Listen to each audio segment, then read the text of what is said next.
Hello বন্ধুরা, এখন কথা হবে হইচই এর আপকামিং সিরিজ নিয়ে, যেটা এই বছর রিলিজ করতে চলেছে। এখানে অনেকগুলো সিরিজ আছে যেগুলো অলরেডি সিরিজ চলছিল, ওগুলো ব্যাক করছে, এবং বেশ কিছু নতুন সিরিজ আছে যেগুলোর জন্য আমি বেশি এক্সাইটেড। এরপরে আমার সব থেকে বেশি এক্সাইটিং সিরিজ আছে, যেটার নাম হচ্ছে ভোগ।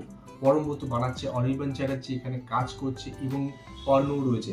তো এই যে ভোগ যে পার্টিকুলার গল্পটা অভি সরকারের লেখা, সেটা কিন্তু সানডে সাসপেন্সের one of the highest rated, highest watch একটা গল্প। এই গল্পটা শুনে লিটারালি গায়ে কাটা দিচ্ছে। তোমরা যদি গল্পটা না শুনে থাকো, লাইট অফ করো, কানে হেডফোন দাও, আর এই ভোগ গল্পটা সানডে সাসপেন্সকে শুনে ফেলো।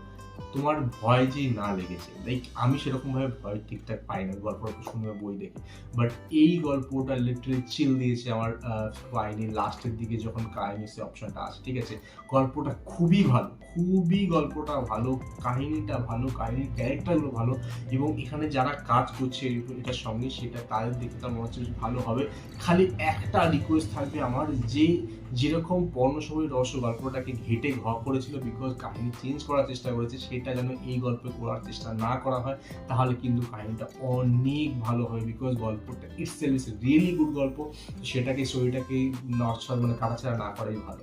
তো আশা করছি এটা খুব ভালো হবে, আমার এক্সপেকটেশন খুব বেশি রয়েছে এই ভোগ সিরিজটা নিয়ে। এই ছিল এই বছরের স্লেট ফর ফ্রম হইচই। তো আমার প্রত্যেকটা সিরিজে কিন্তু বেশ ভালোই মনে হচ্ছে, তার মধ্যে কয়েকটা নিয়ে কিন্তু খুবই এক্সাইটমেন্ট বেশি। তো তোমরা কোনটার জন্য বেশি এক্সাইটেড আমাকে কমেন্টে নিশ্চয়ই জানাতে পারো। আমার সঙ্গে দেখা হবে নেক্সট উইক।